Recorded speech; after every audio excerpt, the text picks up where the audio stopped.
Welcome in to Trust the Process Live. It's Monday, so we're here with you. I took a step back last week. I took a step back because we all know we had to bring in our guy, Everett Terry, the ET, the one and only Philadelphia hater, my man. Did me a solid. He jumped on, and he did not disappoint. Let me tell you right now, man. Boys, I promise I'll be less argumentative than ET. I swear. I don't have that in me today. Be a little. I'll tone it back a little bit, but that's why we love ET. That's why ET is who he is to us and the Philadelphia sports community. Also one of the hosts of Seth Joyner Show, Hit 'em High. The dude knows how to do it. He knows exactly what to say and how to get under people's skin. And that's exactly why I love our man Everett Terry. But if you didn't hear Everett Terry, I can tell you a way to go back and hear him. There it is. Where do I go? Right off the jump. He's back. Because we are on every podcast platform you could ever think of. I'm not even going to list them because the list is too long. That's because we're everywhere. When I say everywhere, I mean everywhere. Trust the Process, TTPL Philly, wherever you get your podcast. But as always, or as sometimes, I am your host, James Hyden, here with my guys, Josh Safran, Doc Locke, the man with a fresh haircut and a freshly shaven face. How are you, friend? I'm feeling real good because I had to start fresh before we get the playoff beard going. I mean, it's just the Flyers are out of it this year. So you know what? We're going to bring it to basketball. It's the only one we got. And thanks to my guy, Mr. Max Coolish here, I got the first dose. Dude, things are going good. The master coming off. We're getting Phillies full capacity, Sixers. We're going to be jumping to the Wells Fargo Center. Banners, it's great. It's great. Things are looking up. I get my second dose this week, and I'm trying to schedule, I'm trying to plan around because I had a little bit of the side effects from the first one. So I'm like, wow, if they got me on the first one, I'm gonna get got on the second one. I'm gonna get it. Yeah, I'm gonna get it. My man YG, they call him Young Gentleman, the man of two J's, James Jackson. How are you? I'm good. I'm Team Derna over here. Got my first dose about 2-3 weeks ago, so the second dose is coming in 2 weeks. Look, I've dodged the pandemic or dodged COVID for a whole year now. No side effects from a shot, just immune system on 10, just absolutely 100. So can't we're upper echelon over here. Can't you know what I mean? This is God-given talent. God-given talent. Built different. You know what it is? It's all those Danimals. That's yes, sir. Danimals and the Wheaties. Yep, shout out Mama. Danimals and Wheaties. I tell you, CDC, if you hadn't caught on, catch on now. Danimals, Wheaties, send them out. All right. Pfizer, invest. My man of digits. How many digits are in a mortgage agreement? I don't know. He's got too many. Max Coolish, how are you? I'm good, man. I'm feeling a little older after my birthday weekend. I'm feeling wiser. 27 never looks so good, or so they say. So yes, sir. Only 27, and I'm only getting better.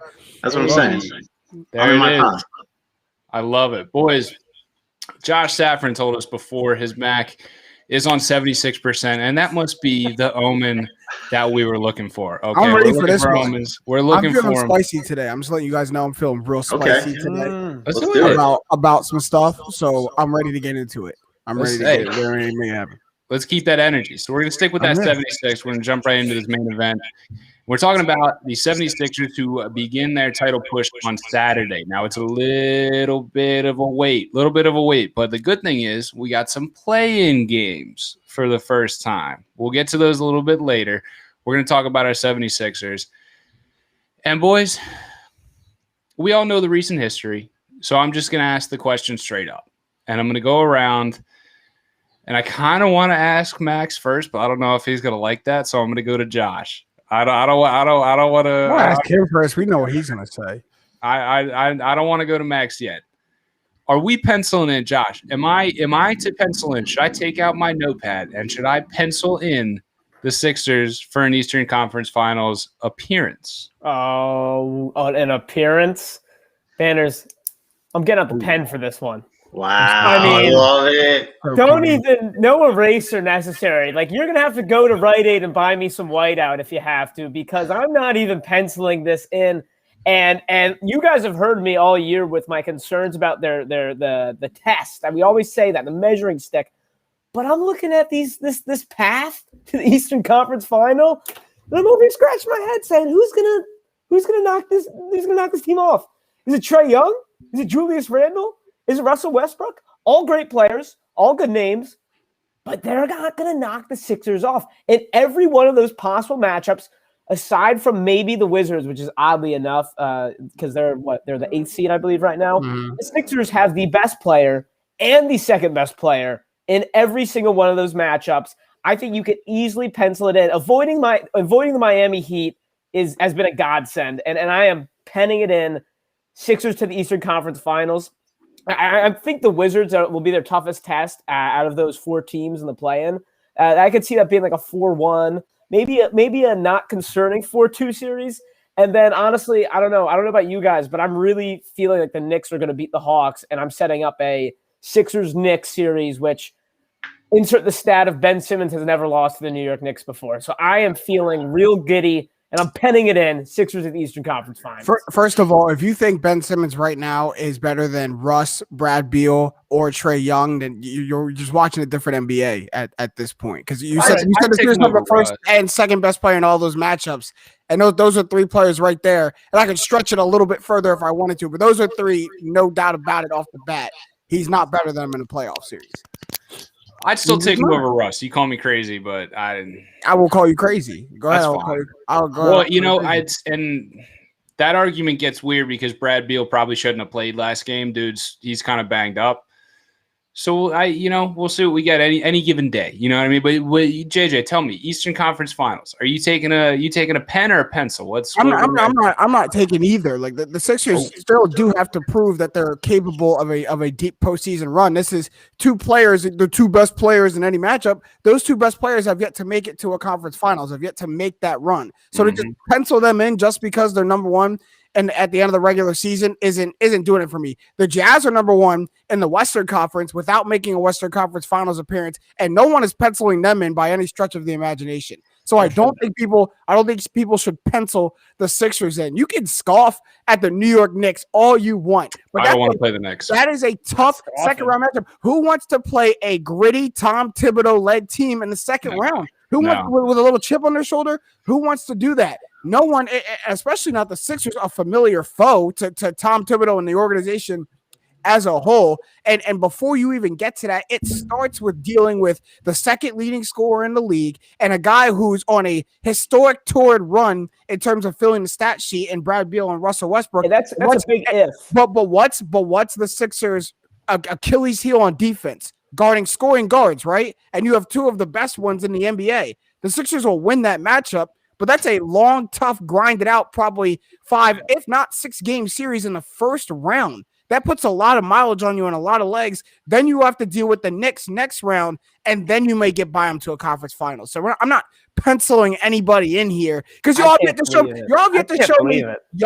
to show me you can do it in easier circumstances, let alone with 2 tough matchups. You're going to face the 2 teams that no one wants to play in the Eastern Conference, and that's the Wizards and the Knicks. You end up Bucks and the Nets. Come on, let's be real. It's a 3-team. I'm talking about the lower teams, the lower hot teams. Of course, the Bucks and the Nets. They're sitting at the top of the conference. I'm talking about in terms of the hot, gritty teams who are going to give you a tough first or second round matchup. And if you sleep and just pencil yourself in to the conference finals, you're going to lose. Like, you're going to mess around and lose to one of these teams if you don't focus on them and play them. So I'm not penciling anybody in. You also have to prove to me you can do it before I just pencil you in for somebody. All right, Digits. What are you feeling? Where's the utensil? I mean, I gotta agree with Josh. I feel pretty comfortable penciling them into the Eastern Conference Finals. I'm not quite sure that they deserve the hard runny black ink off the rip for my bracket and for my hypothetical bracket purposes. But I mean, I'll say this: the Sixers. I think it's fair to say that any 1 seed that doesn't make it to the conference finals is probably it's a disappointment, disappointment / disappointing end of the season. I think that's amplified times infinity in the Sixers' current situation. I mean, JJ, I appreciate you doing your best to make the argument that you don't want to face the Wizards or the Knicks in the first 2 rounds of the playoffs. I'm very cool with playing.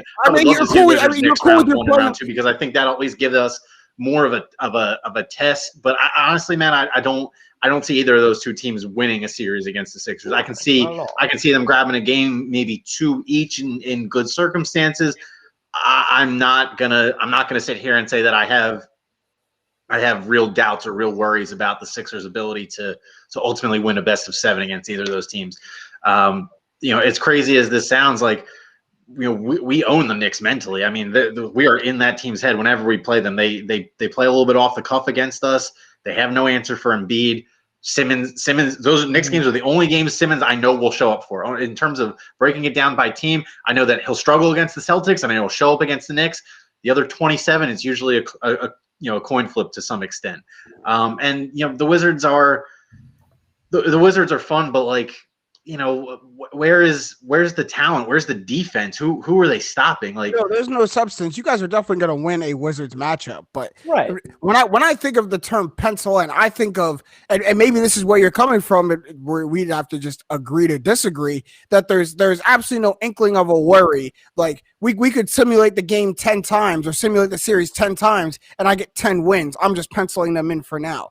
I don't see it that way. I see it as this is a matchup that the Sixers very much have to show up for. There's no given to me that they win the second round series, because you haven't won a second round series under this regime. These two players haven't won a second round series. Right, but here's the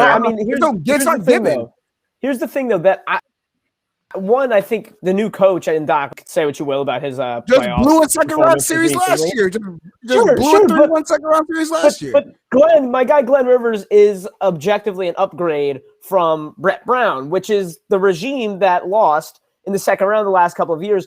Joel Embiid has taken leaps and bounds, and that's a fact. Like, you can't just push that down. So I think the combination of Embiid taking the leaps, having a new coach who has a pedigree, even though he's have a bit of a reputation for blowing that, which we did this last week. I don't want to go back to it. I don't. No, because you're bringing it up now. We can go back to it because you're bringing it up now. Like, if you're going to go under Doc's regime, the last thing that Doc did in the second round was blow a 3-1 lead. Sure, but Doc also won a championship, right? There's the two extremes. And JJ, just to address your point, I get what you're saying about the Wizards. I would much prefer not to play the Wizards, but like we're saying, when it comes down to it, 7-game series, there's no chance. I really feel that way about the Knicks and the Hawks. We haven't even talked about the Hawks. We're pretty much penciling the Knicks in to beat the Hawks. I know I am.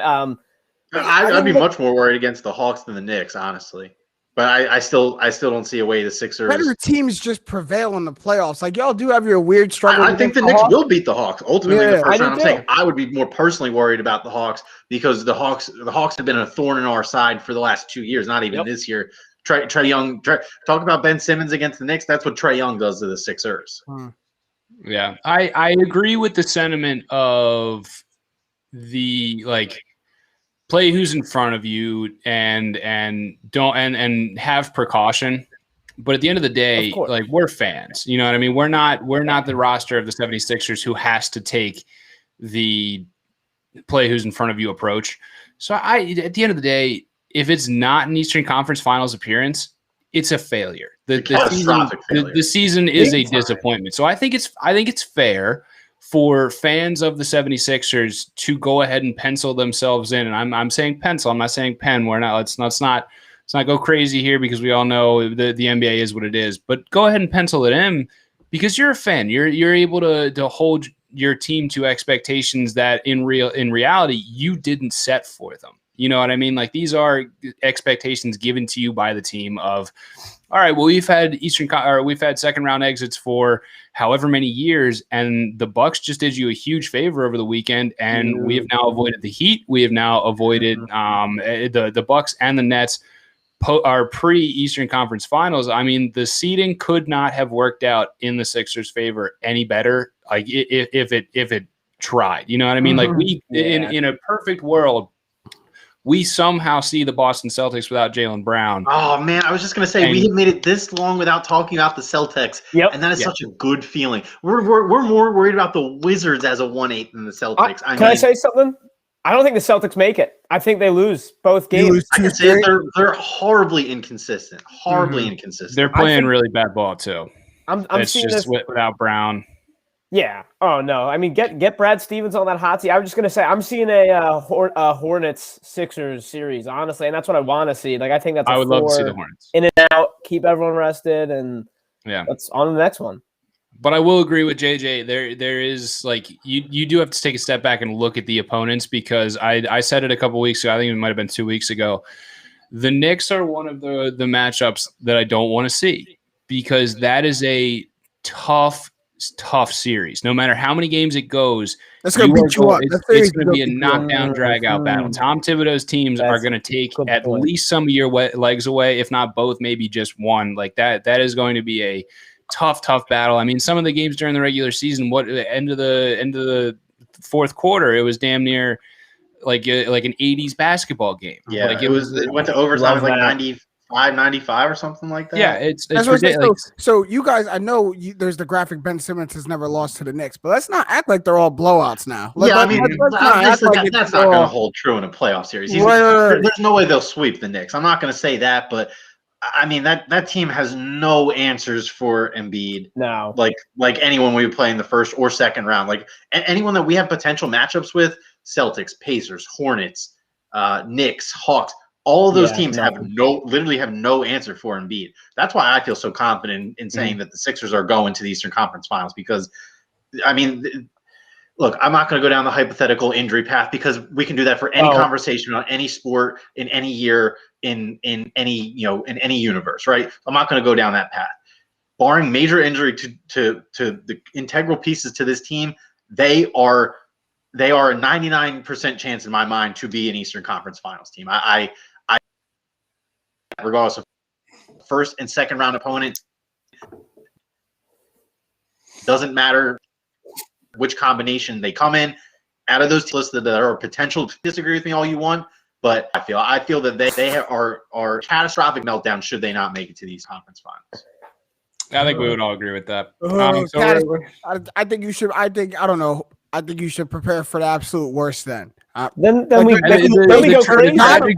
You guys are all smart guys. Like there's gotta be a piece of you that realizes that we could not get there. Well, no, I think there's gotta be always that crazy room for variance.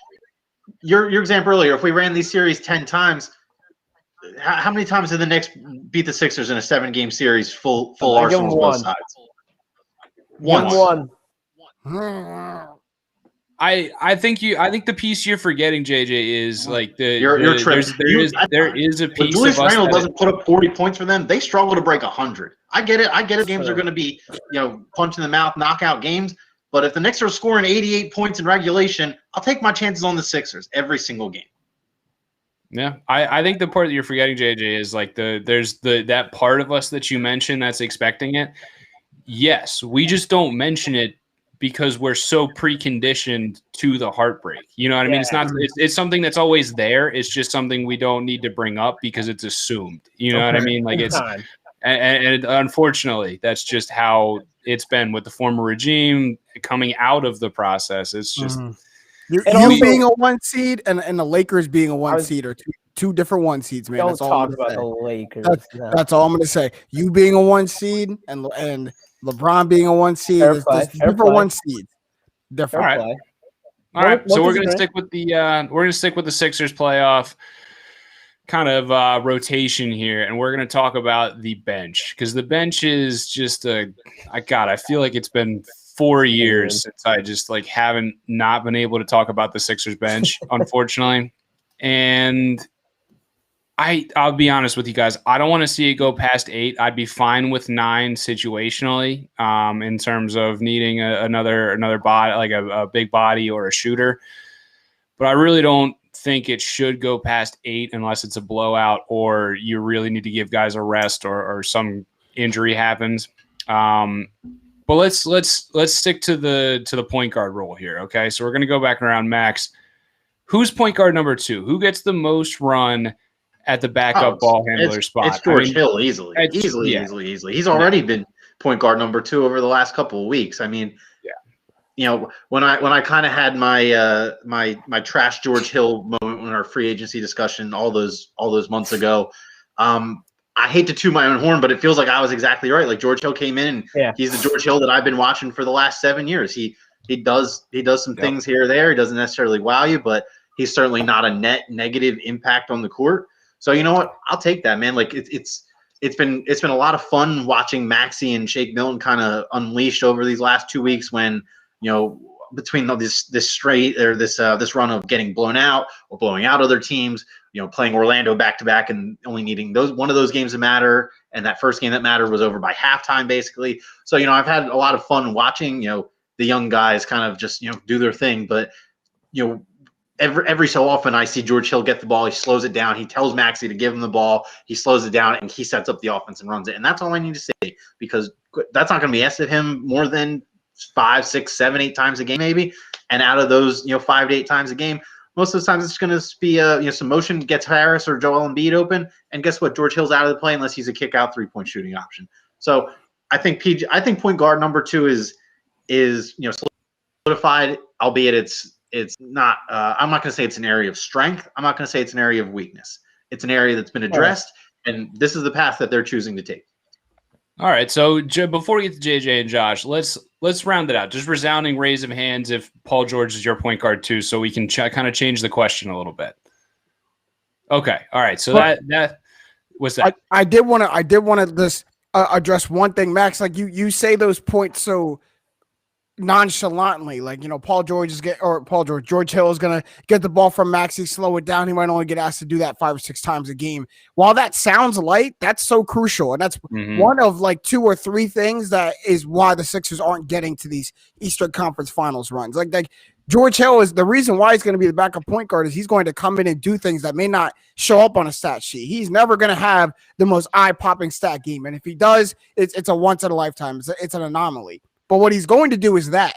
And that's exactly what you need for your offense in the playoffs when stuff slows down, possessions get longer, there's less possessions in the game, it's less of a full court game, and that's where Ben Simmons' limitation is. So, like, it may be a simple thing, like, yeah, any point guard can do that, but not any point guard can do that, and that's a vet thing to do, to be able to control pace in the playoffs. Like, that's big from George Hill. Like, that's actually almost everything for the Sixers. It's big.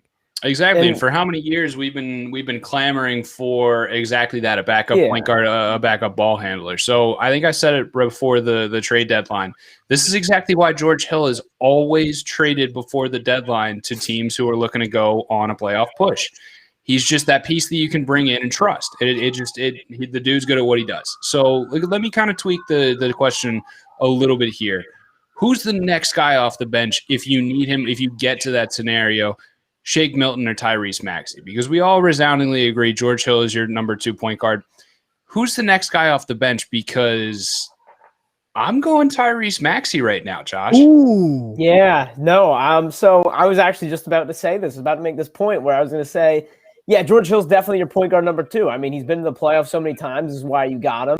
But the one thing I've noticed about George Hill is he shoots a little bit less than I was expecting.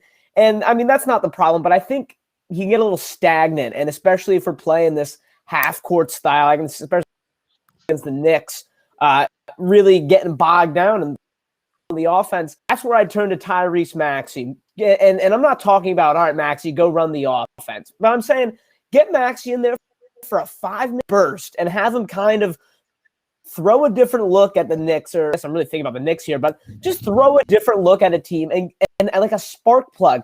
You saw his change of pace, like even in this last week and even before the last week, when he was getting run, he would come in and he just makes things happen. So I would go with Tyrese Maxey, even being a huge Shake Milton guy going into this year. I mean, ever since he's come out of SMU, I've loved Shake, and he's very disappointing, honestly, this year. So I'm going with Maxey, a little bit recency bias, and I have some concerns with him being a rookie and not seeing the playoffs. But I do think that speed and that explosiveness that he brings could be a nice change of pace and a nice, man, what's the word?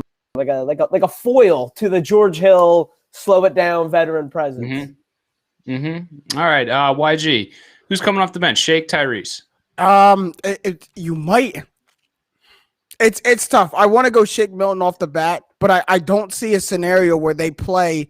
If both of them are coming off the bench, where one is playing more significant minutes than the other. And I think the sample size that you have of both of them might yield their most efficient play. Like, I don't think giving Tyrese Maxey an expanded amount of minutes in the playoffs is going to make him more efficient, just because of the sample size you're seeing right now is good. Like, the more volume of that doesn't necessarily equal more output of the same thing. You keep his minutes where they are. You keep Shakes where they are. You also have Dwight Howard coming off the bench. Like these are playoff minutes, and rotations get shortened. So usually guys like Tyrese Maxey are the ones getting cut out of playoff minutes because I'm only going 7, maybe 8 deep. I'm not going 9 deep anymore. Well, so now you're telling us to go 10 deep because your first 3 off the bench are George Hill, Thibault, and Dwight Howard. So are you telling us to extend the rotation to 10? I'm trying to answer. I'm trying to answer the question. If I were to give, Shake and then Tyrese Maxey, I'd give them both of their minutes in a vacuum what they're already getting. But I'm just gonna make them and use the lineups more efficiently. But we said it when we started the last question. When we started this question, playoff rotations go to 7 or 8, and normally it's guys like Tyrese Maxey and Shake Milton who get cut out of playoff minutes. We watched Shake get cut out of playoff minutes last year, so it's not like we're foreign to seeing it happen. But for the sake of answering the question, that's what I would do if they're both coming off the bench. They're both getting their same minutes. I'm not extending either one of them. I like that. Pro move, not letting me put words in your mouth. I love that. Digits, who are you giving digits to in terms of minutes off the bench if you had to? See, I'm really surprised that nobody pulled the trigger on saying Shake Milton for one simple reason is that he slots into the role of a starter or someone who's going to get heavy minutes, and Seth Curry more than Tyrese Maxey slots into another corresponding role. The only thing is that Maxey would fill into the Ben Simmons role of the guy who's not particularly – he's not – I mean, Maxey's obviously better than Simmons from a jump shooting perspective. Maxey never looks to shoot the 3. That's never his first idea when he catches the ball on the perimeter. And so we just discussed that George Hill is most likely to be that second point guard. So it's tough for me between Maxey's lack of experience and, I mean, just the fact that he's not confident as a spot-up shooter. I mean, you got to figure there's going to be at least one time in these playoffs where the Sixers are down and they're just they just need shooting on the floor, and they put Embiid out there with Harris, George Hill, Seth, and who else is going to be your last one if you're just trying to hook up threes and trying to close the gap. I know. Who? Mr. Furkan Korkmaz. Yeah, I was going to say Furkan. Hard Well, I guess I'm just kind of taking him for granted. No, absolutely. If that scenario that Max laid out plays out, Banners, you got to go Furkan. He gave you good minutes. No. Nope. Can we go down a little side road here? Just about to make this point. I wouldn't be adverse to a 9-man rotation depending on the situation, just because it's Dwight, Matisse, it's George Hill, and I think Furkan Korkmaz, if you need shooting like Max is talking about, and he's been hurt for a while, or I mean he's been sitting for a while because I think they like Furkan. I mean, this guy averages 10 points a game and he shoots from behind the arc. His defense has become – I just think we're forgetting a little bit about Furkan, and while it's a 7-man, it's an 8-man rotation, I do think it's possible you see a 9 guy. If you want to play Furkan, you can play Furkan, but these are playoff minutes. And when you're talking about your best players, your Embiids, your Simmons, your Harrises, their minutes go up in the playoffs. They don't stay at 30 to 35. You start playing extended minutes in the playoffs. So there's only a finite amount of minutes to go around. So if you're bringing 9 guys off the bench, that means you're taking somebody else's minutes. You know what I mean? You're not taking minutes out of Embiid, Simmons, or Harris. Now you're taking minutes from Seth Curry, Danny Green, George Hill, guys who I'm not going to take minutes from anyway, still from, to put Furkan in the game. Yeah. And one thing really quick, I'm surprised that we're committed to the idea of Matisse Thybulle being one of the first 3 guys in off the bench. 100%. From the defensive aspect. Yeah. Well, from the defensive aspect, because that's clearly that's going to be your identity going into the playoffs. When is it ever going to be feasible to play him and Simmons at the same time? That's kind of my point. For a 2-3 zone, what are you talking about? You might throw. Let's not act like Matisse thought. Let's not act like he can't make a wide open 3. I get the concerns, but he can spot out and make a 3. He can. Okay, I'm hoping relying on. I'm just saying that we talk about guys being froze out of the lineup. Yeah, address that because we're not going to rely on Matisse as a spot. In the past, Matisse Thybulle has shown an inability to stay on the court due to his lack of offensive. That's right. The fact that he can do it so much this year, but doesn't mean you should rely. Just because he can do it doesn't mean you should rely on him to do it on a consistent basis. Right here. Man, go ahead, take your 30. Nobody in the city of Philadelphia is relying on Matisse Thybulle for his offense. Thank you.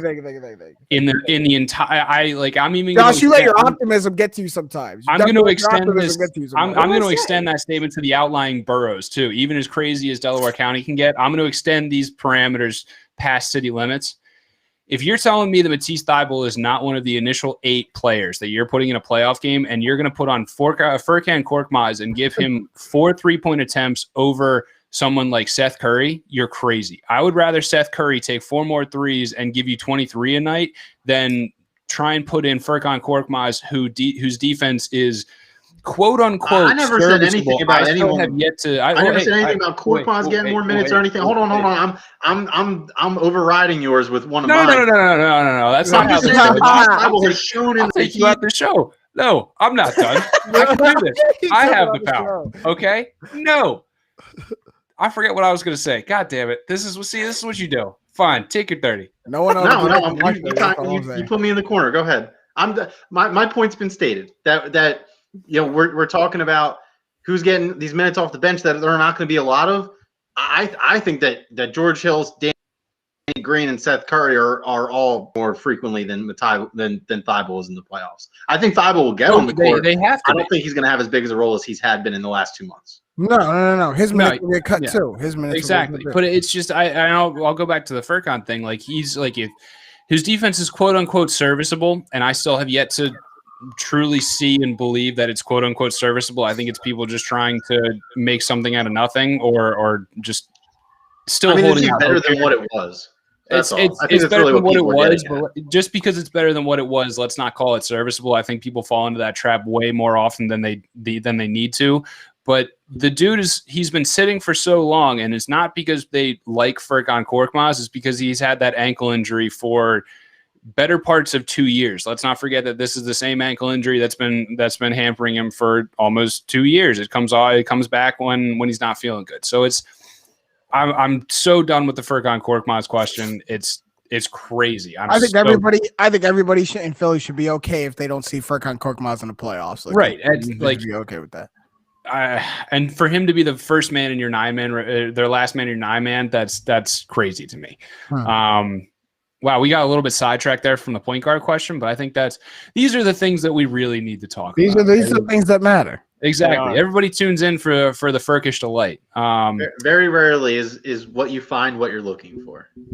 I love that. I'm going to use that. That's my new Twitter bio. I don't even have a Twitter, but our last question in the main event has to deal with the other side of the draw in the Eastern Conference. Okay, so we all know that the draw couldn't have shaped up better for the 76ers if we're all being honest with ourselves here. And we're going to go back around, but JJ, I'm going to start with you with this one. Implications of the Bucks versus Nets, because we talked about it. The Bucks did us a huge favor this past week in terms of seeding, and the Nets are, even James Harden said it. A little bit of a sneak peek for the big three. He's giving everybody a little inklings that it's going to be what it was promised. So what are these implications from the other side of the Eastern Conference draw? The implications are lessons. Like the Sixers really have to take huge lessons and look at the Nets Bucks as a chance to get like some real knowledge, at least from the Brooklyn Nets standpoint, a team that you have yet to see fully healthy, a team that anyone has yet to see fully healthy if they're going to make this deep Eastern Conference playoff run.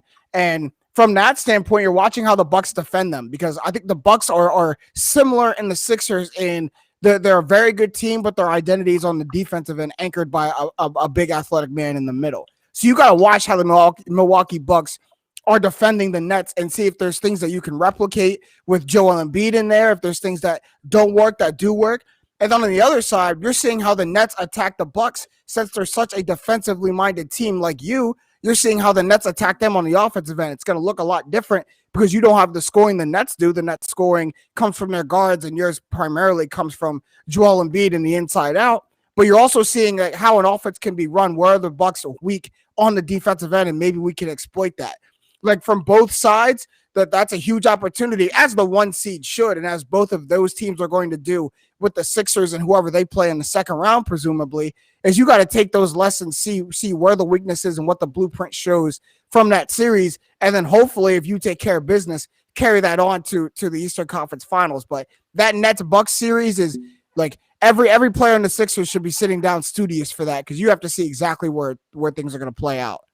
From both I agree. There's some lessons to be taken. I think the whole team should be in the facility watching, glued to the screen for those games. But Max A. Million, the man of million digits, implications from the Bucks versus Nets series on the outlook for the 76ers in the Eastern Conference draw. I mean, besides the obvious X and O stuff, I think JJ handled all that pretty well. So I'm just gonna, I'll let sleeping dogs lie on that. I think in a weird way, I think that we as a fan base, but us in particularly as a show, we've really stressed the importance just avoiding that side of the bracket in general. And I think that, or at least I would like to hope that the Sixers being on the outside looking in of what a lot of people thought would and could be an Eastern Conference Final matchup before the season started. I hope just that second round, being able to sit on the sideline and watch those two teams that everyone had pegged as the favorites go against each other for the right to play them. In theory, we're getting past the Knicks or Hawks or whoever makes it to the second round, right? I want them to use that time to realize that that they've done all the hard work to set themselves up in the pole position to make the finals. Like, I want them to that series and realize that they deserve to be in the Eastern Conference Finals. They deserve to play a 7-game series with these two preconceived juggernauts of the East, right? Like, if you're taking all that time and you're sitting there thinking, oh my God, look how good these teams are, not, oh my God, we can beat these teams. I think that's going to be a big tell, right? Like game one of the Eastern Conference Finals, you'll know which Sixers team, like what happened during the second round and how they digested the other side of the bracket. I didn't really explain that well, but I think you guys get what I'm saying. I want them to understand how important all the work that they put in through the last 6-7 months was, so they could have this home court advantage against the Bucks, or have this home court advantage against the Nets, and realize to reaffirm that in their minds, like, hey, we worked so hard for this. Let's finish the job. Let's not blow this. We're right at the finish line. Let's get this done. I like that. Josh, implications from the top two threats in the East. Yeah. How do you see it?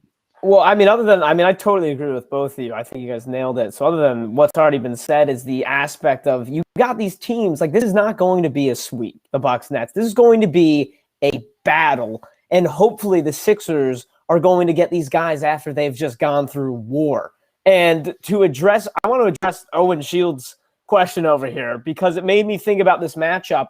And I'm not saying the Sixers are better than either of these teams, but I do think the depth of the Nets is a little bit shaky, and the depth of the Bucks, I think, is a little bit better than the Nets.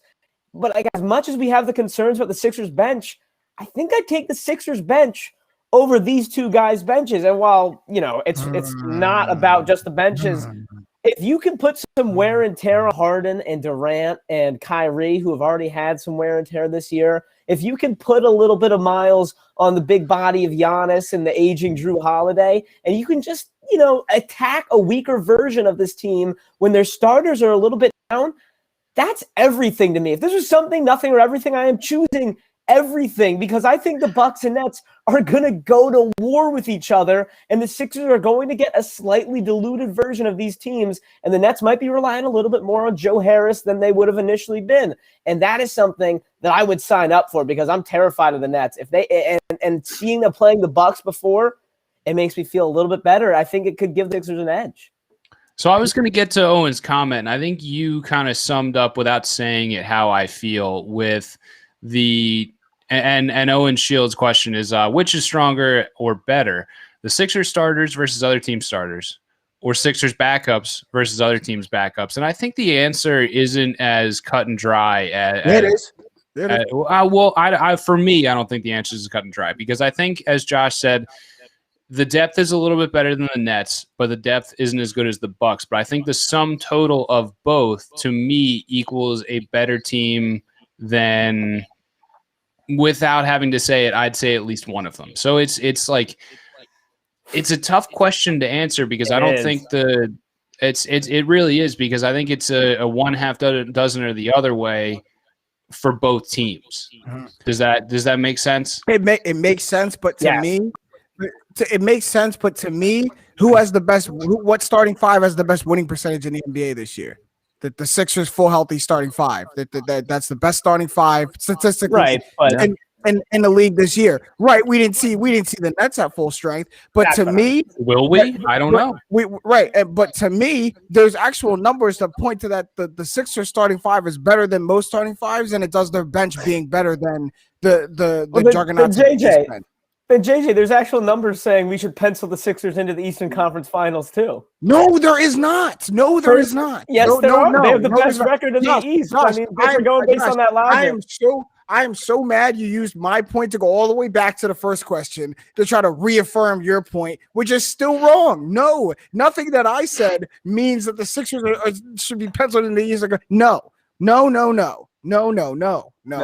it down. I was shutting it down.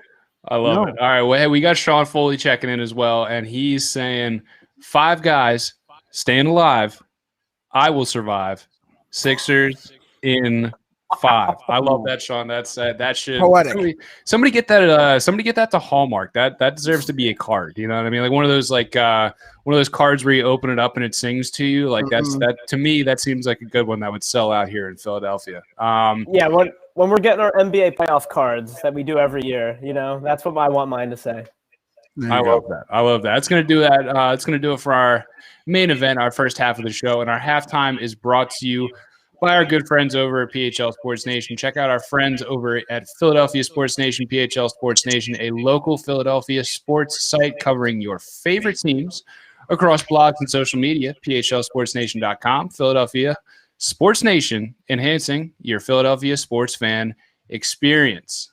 Love our guys over there. Appreciate everything they do. Yes, sir. We're going to get into our second half, and our second half this week is the always fun word on the street. Boys, you know how it works, but some of our people in the comment section and viewing may not. So I'm going to give you a phrase and or a couple words, and what you got to do is you have to fill in with whatever word. And you know what? I'll expand it. If you want to give me a couple words, fine. You give me whatever finishes off or completes the phrase that I give you, okay? Phrase number 1. The Eagles schedule. Eagles 2021 schedule. The game you have circled, or games, we'll go plural here. The games you have circled are Maximilian. Oh, so go second. Let me not go first, please. I have to pull it up because I didn't know we were doing which games we have circled. I go first. All right. I'll go first. Y'all see it. Week 6. Y'all heard it with the schedule released last week. October 14th, guess what happens? A goat sighting happens in Lincoln Financial Field. I got one game circled on y'all schedule, and it's when we come to the 215 and show y'all once and for all again who the GOAT is. Because I'm hearing a lot of talk. Tom Brady doesn't like playing in Philly. Tom struggles in Philly. I'm shutting all that noise down this year because the Super Bowl champs are coming into Philly and taking y'all dignity and leaving. Meet me in the Jetro lot, please. October 14th, week 6. I got one game circled. I'm hyped. I love that. All right, Max, you ready? I'm shutting it all down. Yeah. So I wanted to open the schedule so I could see what weeks they were just to make sure that I had it correct in my head. We play the Cowboys 15 weeks apart, right? And so, yes, those are the 2 games I have circled because, look, it might not even come down to us and the Cowboys, but I think that it's hard to justify from a fan's perspective having 2 teams that play huge, important games against each other pretty much all the time, having them play – I mean, that might as well be 2 different seasons playing week 3 and week 18. So that was just the one thing that jumped out to me. I'll say this. If after week 6, somehow the Eagles are 3-3, I think I'm full steam ahead on the hype train. It's probably not going to happen. That's why I'm saying if it does, I'm all in. But if somehow that's the Eagles all it takes for you, 3-3. That's all it takes for you. 500 after 6 games, and then you're on a hype train. With 2 games with 2 games against the Chiefs and Bucks. I mean, yeah, those are probably 2 auto losses. No. I was about to say 3-3. Those are part of the 3 losses. Yeah, that's what I mean. That's what I'm saying. I don't necessarily think this team's going to be very good. And realistically, I don't expect them to get probably more than 2 wins out of those games, and even that might not happen. So that's what I'm saying. Like, if they get to 3 out of those 6. I'm pretty happy with that. That would mean that they got a road win at Dallas and at Carolina. There's probably no other way that really happens, or at least one of those two. Like the Falcons or whatever, but that's a road game. The Niners or whatever, but they might be better than the Eagles because they have a better coach. Like there's not a lot for me to get really excited about in the first 6 weeks, as much as I hate to say it. There's a lot to get excited about. The Niners are definitely better than you. Not maybe. The Niners are definitely better. We'll see. I think they probably will be, but like, they weren't last year. We beat them last year, so I reserve the right to not say the Niners are definitively better than the Eagles. They're not going to be trotting out Nick Mullins anymore. Right. I'm just saying I reserve the right to say that as of this moment in time. That's fine. That's fair. I'm going to let Josh go last because I know he's got some spicy games. He's got 6-0 penciled in or pending, black ink. He does. I have 2 games circled. I have 2 games circled, and obviously it's the end of the season versus the Cowboys because this just seems it's going to be to me, I think it's going to be the game that decides who gets out of the NFC East into the playoffs, with the NFC East still being the division that it is. I don't think we need to talk about that anymore. I think everybody kind of understands that it is what it is with this division. But the other game to me that sticks out is what week is this? 6, 7, 8, 9, 10. Week 10 versus the Broncos, and you're going to Mile High with Aaron Rodgers as the quarterback of the Denver Broncos. Like that's a game you can't ignore, boys. That's like it's season 1 of Aaron Rodgers in Denver. How can you ignure that? You're going to Denver. The air's thin. You gotta look at number 12. If he gets number 12, I don't know. You will love seeing number 12 just in a different uniform that's not green and gold, won't you? Just absolutely. Nobody likes to look at those uniforms, but besides the point, you know what I mean. Going to Denver, the air's thin. Mm-hmm. Aaron Rodgers staring across the line at you. That's week 10, Denver Broncos, and obviously week 17 or 18. 18 now. Week 18. I don't like this. I can't do math already. I don't either. I can't do math already. NFL, you truly screwed me over. Those are the 2 games I'm looking at versus the Cowboys and Broncos. Josh, games or game you have circled on the Eagles schedule? Well, the big game. Me and JJ have the same game circled right here. I am circling this Tampa Bay Buccaneers game. I am so excited. What you wish for, man. I am so excited. He can't wait for the goat to come in there. Oh, Father Time is gonna eventually, and you know what? That guy hates playing. He hates playing in Philly. The Super Bowl hangover is real. That's a W. I'm penciling that in, JJ. I cannot wait. Not wait for that week against the Buccaneers. And the second week. Go ahead. Go ahead. What are you going to say, JJ? All right. All I was going to say is Tom Brady's got 99 problems and Philly ain't one. Like, well, it was sure a problem when he lost to them in the Super Bowl, but okay, sure. In Philly, like in Minnesota, he lost to him. The other thing I have circled here is Super Wild Card Weekend, because I think the Philadelphia Eagles will be playing on that weekend. Yes, that's my official statement. I love it. Josh Thank you very much. Sipping the Kool-Aid tonight. He's beer bombing the Kool-Aid tonight. This ain't no 4-win team anymore. This is the Jalen Hurts era. I don't even know what to say. I didn't even think they made green Kool-Aid. Like dark green, is that new? Do you still have to add sugar? Oh Lord. Do you still have to add sugar? I don't know. Is it? Oh Lord. It seems pretty juicy because the way Josh. I don't know. Phrase number 2. Number 2. It's blank that the Eagles have the league's worst strength of schedule. It is blank that the Eagles have the weakest schedule in the NFL. Josh Safran started off. It's bliss. It's absolutely bliss. I mean, that's what. Don't get me wrong. It's kind of similar to the Sixers Eastern Conference. Like I have where maybe I'm not totally gung ho on the Sixers being that good, and maybe I'm not totally gung ho on the Eagles being like a legitimate playoff team. But you just said they're going to be playing Wild Card Weekend, my friend. You're gung ho on them. I'm gung ho because of the schedule. Like you got a bunch of really, really bad teams on the schedule. And I look at the Broncos without Aaron Rodgers right now, and they're one of those teams. I mean the Jets. You got the Jets, don't scare me at all. The Saints with Taysom Hill or Jameis Winston, the Broncos with Drew Lock, the NFC East still isn't that good. Like, it's just the perfect storm. The only thing I could see ruining this is Mr. Salami over there on the bottom right. I still don't know how he's going to coach. But I just think it's bliss. This is what I needed personally as an Eagles fan. About you, JJ, After Yeah, I got me too. We was about to fight, Max. We was definitely about to fight. I thought he was calling me Salami. We was Salami, definitely about to fight. Jump through that We screen. was definitely I about to was fight. beaten down last year. This my whole God. Wentz talk, it just really drove me crazy. I feel like it's just bliss that you have an easy schedule where even if you don't make the playoffs, like I'm saying, you can at least be competitive and you can be in games, which is something that I missed dearly last season. So it's chef's kiss, it's bliss. Okay, I'm gonna reserve, and I'm not gonna offer opinion. I'm gonna offer something else, but I'm gonna reserve that till after you guys are done. JJ, it's blank that the Eagles have the weakest schedule in the NFL. I'm like in the same lane as Josh. It's suitable. That's my word that the Eagles have the weakest schedule because what better for a rebuilding team with a first-year starting quarterback and a first-year coach to play literally the weakest schedule, at least to start. Like we know that things could change by week 5, week 6. You might not have the weakest schedule in terms of teams winning percentage going forward. But to start it, that when you're facing that uphill battle of rebuilding your franchise and starting fresh. It's there's no better nor more suitable terrain for you to go into than statistically the weakest schedule in the NFL because like you're playing the bottom of the bottom.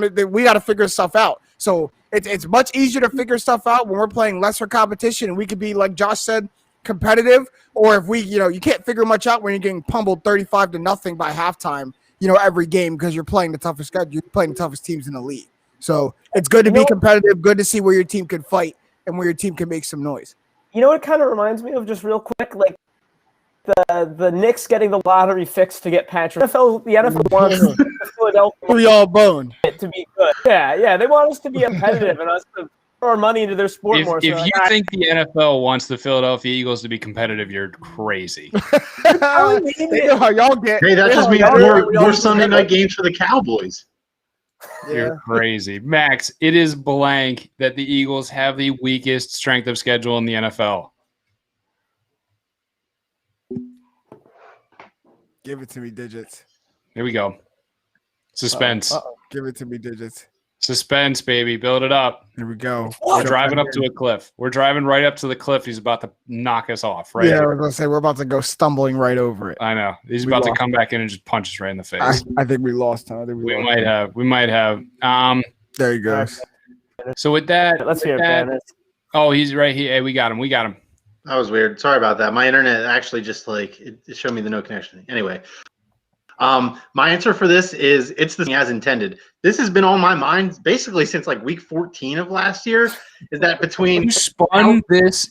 How did you spin that to be a positive? Yeah, I'm serious. I mean, that's how the you did NFL system works. Where you finish in your division, that determines the teams that you play the next year. When you finish in last place, you play the two other divisions that your division. You have your divisional games, and then the extra games to fill out your schedule are other last place teams. The year the Eagles went to the Super Bowl, we were playing a last place schedule. We also had the NFC East.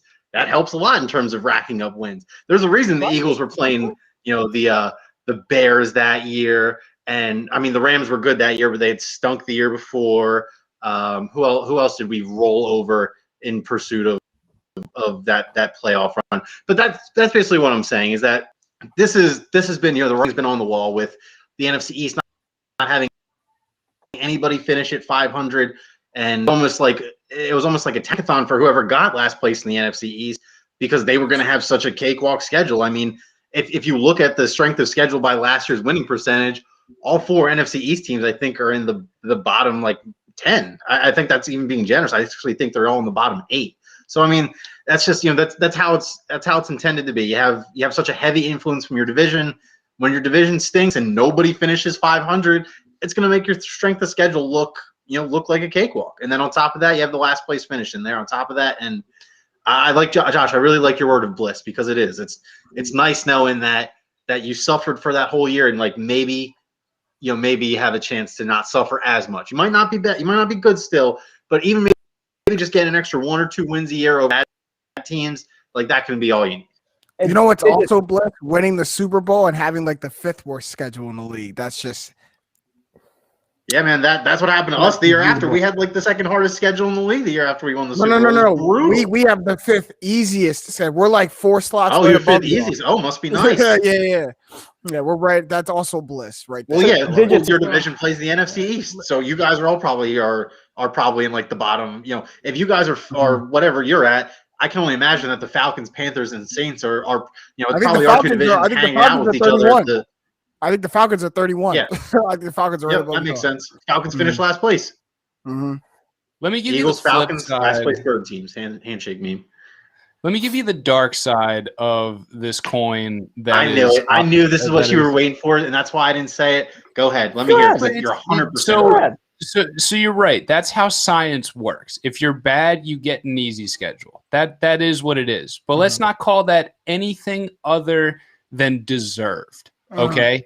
Let's not call that anything other than rightfully deserved. And I don't know if we can be anywhere sort of optimistic when pretty much everybody on your schedule isn't. They're not overhauling their offense, defense, head coach, and skill positions. Okay, let's not talk to him, Banners. Let's talk to him now. I'm not letting you put the sugar in the Kool-Aid yet. Okay, you're getting the bland dark green. You're getting the bland dark green Kool-Aid right now because you still don't know what Jalen Reagor is. You still don't have any linebackers to speak of. You're paying a guy in Anthony Harris who, let's be quite honest, coming from a guy who the personal vendetta. Keep Vikings relations out of this. Come on. That's not fair. No, I mean, I'm just telling you guys that you brought in. Anthony Harris had one good season. Every other season was painfully mediocre. Eric Wilson is an undersized, weak side linebacker who everybody's assuming going to come in here and going to fix the linebacking issues next to Alex Singleton, who should be a depth player on every other roster in the league. You take that back. Like it's like I want to take a step back and it's all of these guys you're trying to teach Rich Gannon is trying to teach them somebody else's defense in an expedited amount of time, and we're expecting them to go on a winning streak. Like let's take a look at the schedule and look at these quote unquote easy wins. Like let's take a look. Whoa, easy. Whoa, no one said easy wins, easy games, big difference. Oh my God. The New York Jets, the Lions. Okay, we're gonna remove the Broncos. You're worse than all. You're worse. You're just as bad, if not worse than all these teams. We're gonna remove the Broncos. You're just as bad as the Lions. We're gonna remove the Broncos because A-Rod's coming to town. Mark my words. I would put the Eagles on a half step up from the Lions because a rebuild is a rebuild is a rebuild. I don't think you can rank rebuilds as being worse than each other. I think it is what it is. Don't get me wrong. I think at the end of the season, the records will reflect the Eagles being better than the Lions. I think the Lions will have a couple more kneecaps on their shelves than the Eagles do. That just comes with the territory. So, I mean, let's run through a couple of these teams real quick. Are the Eagles really better than the Panthers? Are we ready to say that? No, the Panthers Panthers made major moves. Better, but they're not I like the moves the Panthers made this offseason. I'll say the Eagles are a little worse than the Panthers. Yeah, but I'd take Jalen Hurts over Darnold any day. I think you're crazy. Since absolutely wild. Absolutely wild. I think you're crazy. Wild. That's an absolutely crazy take. Sam Darnold is, unless Sam Darnold has flipped the switch by week 6, then I'm going to agree with Josh because he's had 3 years. Adam Gase or not. He's so fine. Like you can't just say Adam Gase or not. Yes, you can. I have seen Sam Darnold do terrible quarterback things that Adam Gase has no control over. I've seen him make bad throws and bad moves. Flashes when Adam Gase has left this man out on an island and he goes, "All right, fuck you, I'll do it myself." And now he actually has Joe Brady, one of the best offensive minds in the game. And if he's that good, he'll show me because he has talent and coaching around him now. All I'm saying is that I have seen enough from Sam Darnold in the 3 years that he has been a starter to not definitively say that he is definitely a better player than Jalen Hurts because Jalen Hurts has shown me things. He's shown ability to run for the ball deep. But Jalen Hurts has showed you more of a sample size than Sam Darnold that he can succeed. Sam Darnold showed you both of those things as well with a much worse supporting cast. Jalen Hurts has shown you what compared to Sam Darnold. Jalen Hurts just showed me what. Jalen Hurts has 4 games under his belt. So what did Jalen Hurts show you? Not even 4 full games. I agree with you. I mean, he played 4 games. I'm just saying my perception of Jalen Hurts is better than the 3 years I have of Sam Darnold. Like and that's it. And I'm not gonna argue with you because you're right. Like I hear what you're saying. Like I'm just saying I'll see you in week 6. Like that's crazy. That's crazy. Okay, I think you guys are crazy for saying that Sam Darnold is definitively going to be a good quarterback. Like I get it that he didn't have a lot around him in New York, but let's not act like he was putting up, amazing numbers and doing amazing things. Neither of us. He was seeing ghosts. Adam Gase or no Adam Gase. He said neither of us said he was going to be a good quarterback. There's no debate. I don't think there's any that Hurts debating is just so trash that he can't be better than the New York Jets. I didn't say that either. I'm just expecting Sam Darnold to be quite a few steps ahead of Jalen Hurts because of his time in the league, and now he actually gets not even competent does a disservice to the Carolina Panthers because of how bad the Jets were in terms of handling their 3rd overall pick. It just is what it is. So that's the Panthers. I don't know if I want to get into the Raiders because the Raiders are just such a weird situation. But let's look at the Chargers. What do we? Do we expect? Chargers win. Pencil it in. I mean, Chargers absolutely beat the. Yeah. Oh, okay. Put it this way. Any given Sunday, these are 2 lower tier teams. So maybe not definitively the Chargers beat the Eagles. Chargers are good. But I'm saying definitively the Chargers on paper are better than the Eagles. They're definitely a better team. All right, Josh. I thought you were saying with no hesitation. No. I'm saying no. Win for the Eagles. I was saying no. I mean, it's Chargers were like a 6-7 win team. It's not like they were good, And that was the year without Derwin James, right? Mm-hmm. Yeah. So there we go. And Melvin Ingram. And Joey Bosa in and out, injuries all over the defense. Yep. I mean, I got Chargers all day there. So okay, and then let's not forget there's 2 weeks of Fitzmagic on this schedule, boys. Yes, sir.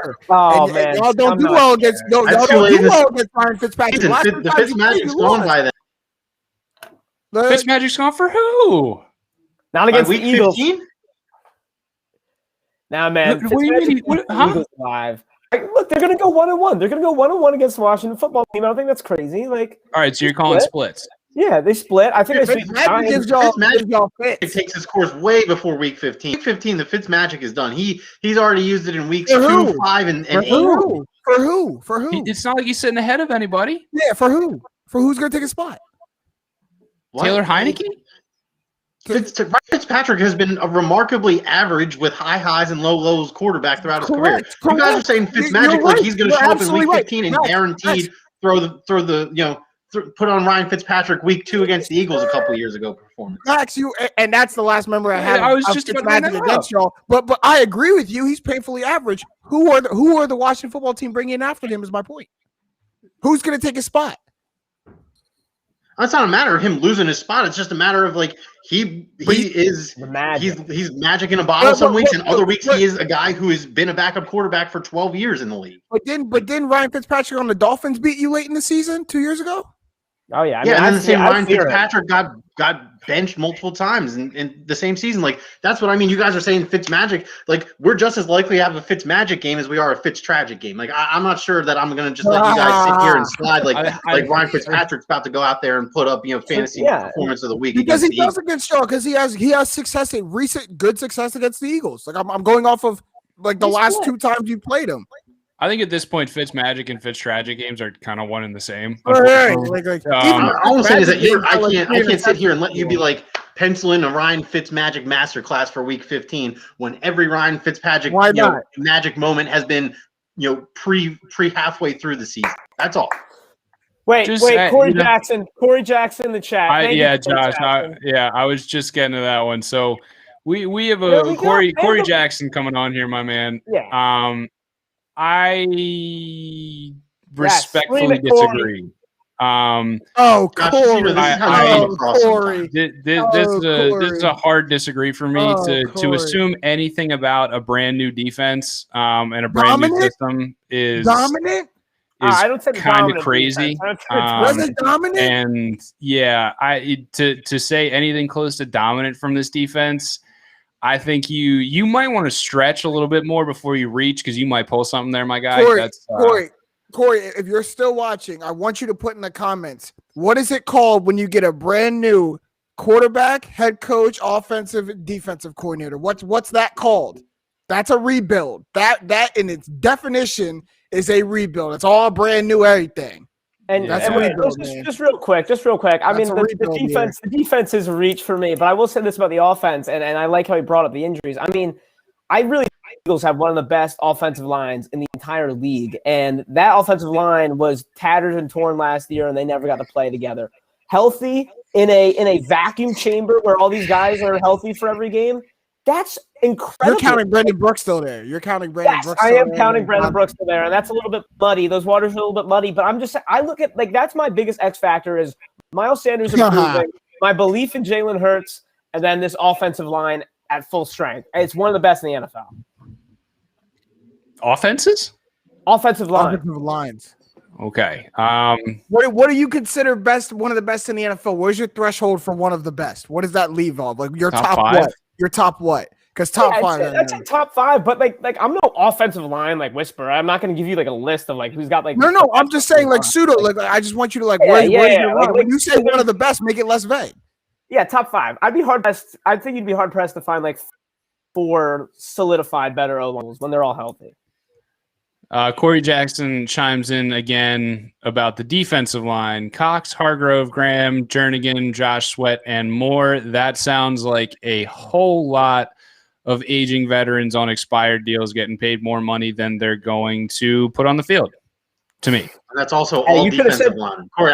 Corey, just to let you know, I appreciate you doing what you're doing right now, but it kills me to say that the Eagles most certainly do not have a dominant anything.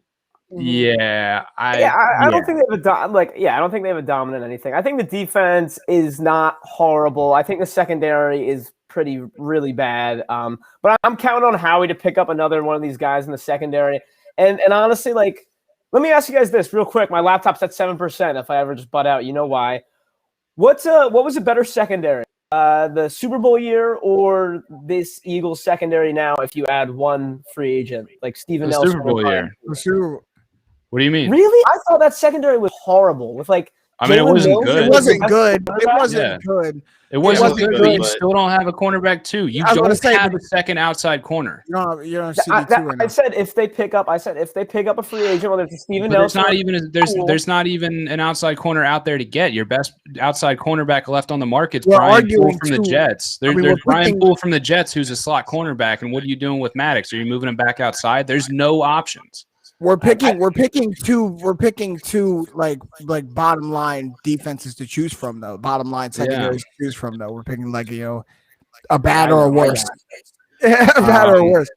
Owen Shields jumps back in. He says Bucks have got to be top in terms of offensive lines.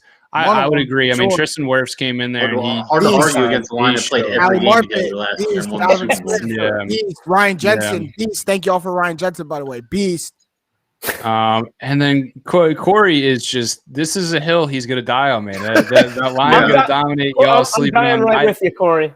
I think I reserve the right to sleep on a dude who showed you very high, like very much up and down in not even 4 full games of football. I think I reserve that right. That just is what it is. All the weapons he going to have. I mean, now you gotta have a couple more. Right. You can say weapon. You can say weapon with Devontae Smith because you like to hope he makes. And Miles Sanders, the guy that was rumored to be traded and the one who can't hang on to the football, is that Miles the one? Miles Sanders is a weapon on paper, but he has yet to prove to be like a home run hitter in the league. That the same dude. I mean, he's a home run hitter. He's not a pass catcher, but I mean the dude busted multiple 70+ yard touchdown runs last year on a 4-win team. Exactly. That's He had four. Technically, the second one wasn't a touchdown run. It was a fumble and recovered by. That is true. I don't like this revisionist history. Every other week when Miles Sanders doesn't bust 170-yard touchdown to the house, everybody's calling for Miles Sanders' heads. And we go back and we reference the 4 highlights he had all season, and every other week we're calling for the dude's head because he can't hang on to the football. I'm not saying he's a top 5 running back. I'm just saying that he's a weapon because he has big play potential. I'm not trying to make the case that Jordan Howard's a running back weapon. I'm not trying to make the case that J.J. Arcega-Whiteside's a weapon at wide receiver. I'm just saying that Miles Sanders has shown the ability to bust off a big play. Not many other guys. look, I get it that he's not a weapon, and if you're comparing him to Tyreek Hill or to Devontae Adams, but in terms of this team, he's one of the weapons, whether you like it or not. All right, I'll give you that one. And Dallas Goedert's going to get hurt at some point. It sucks to say, unfortunately. He just hasn't shown you anything else. So Corey, man, I invite you to keep checking back in because love the action, Corey. Love getting active. I invite you. Yeah, I invite you to keep checking back in as the season progresses because I have a feeling we're going to get into a couple more spirited debates. Let's call them. Corey, I want Owen and Corey right here. I want Owen and Corey, week 6, October 14th. I want y'all checked in. I want y'all here for that one for sure. Oh, I love that. Let's see. Well, two last ones real quick, boys. And I know Josh is on the fritz right here in terms of laptop batteries. We'll get him real quick. Bryce Harper has a blank chance at winning MVP Max. I'm not filling in that blank. He had MVP next. I like that. JJ. A real chance at MVP. Interesting. If he continues to see the ball and hit the ball well, the Phillies continue to string together multiple wins before they string together multiple losses and stay within first or second place in the NL East, absolutely real chance at MVP. Interesting. Josh, Bryce Harper has a blank chance to win MVP.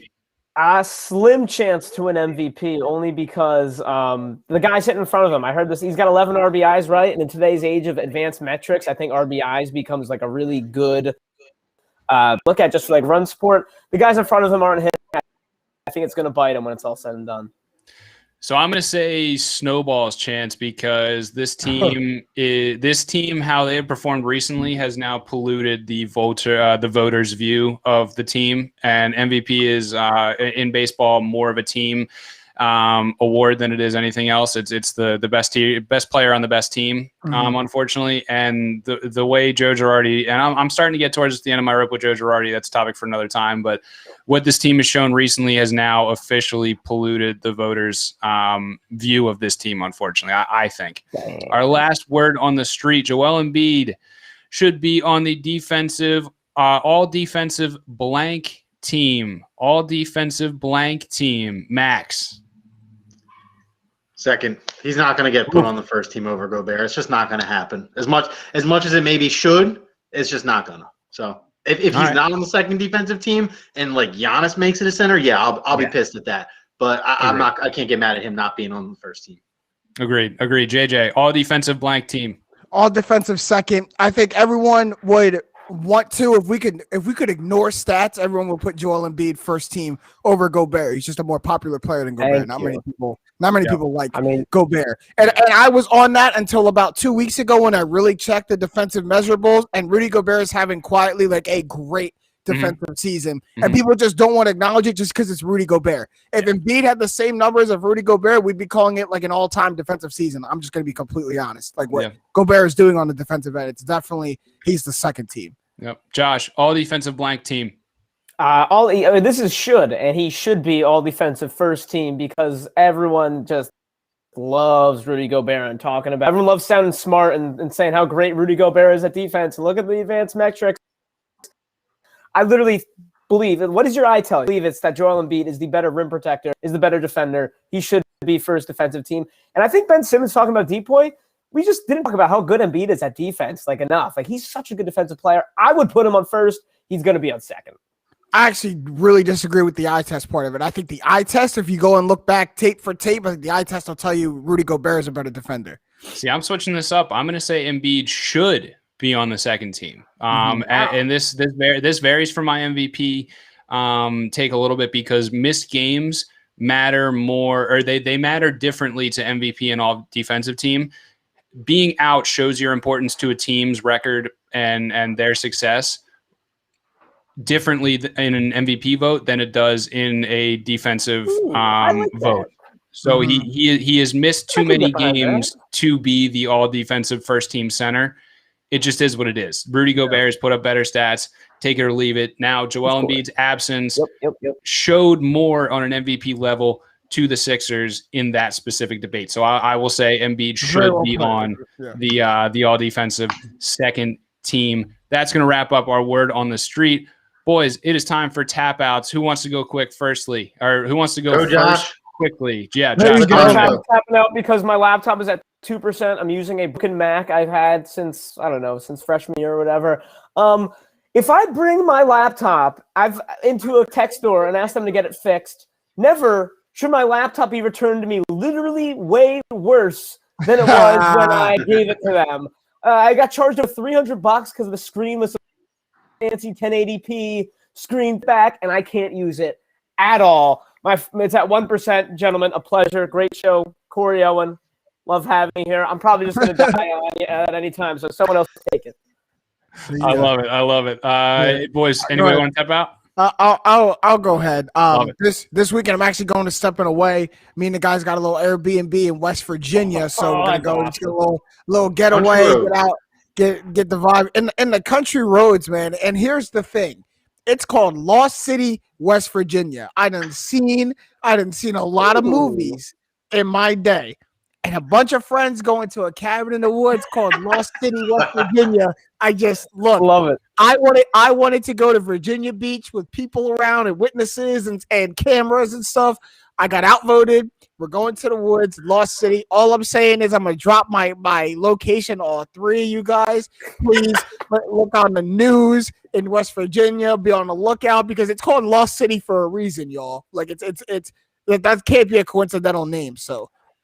But I'm looking forward to it, man. It's gonna be a good time, good first little vacation getaway of the summer. But yeah, on paper it don't look hot. It definitely don't look hot on paper. Goodness, reevaluate who's putting in these votes on these votes. Man. That's Lost City, West Virginia. Oh my God, Max, you got a tap out for us? Yeah, nothing crazy. My birthday was over this past weekend. Appreciate not only you two, but everyone else who, reached out, family, friends. A lot of people reached out, showed love.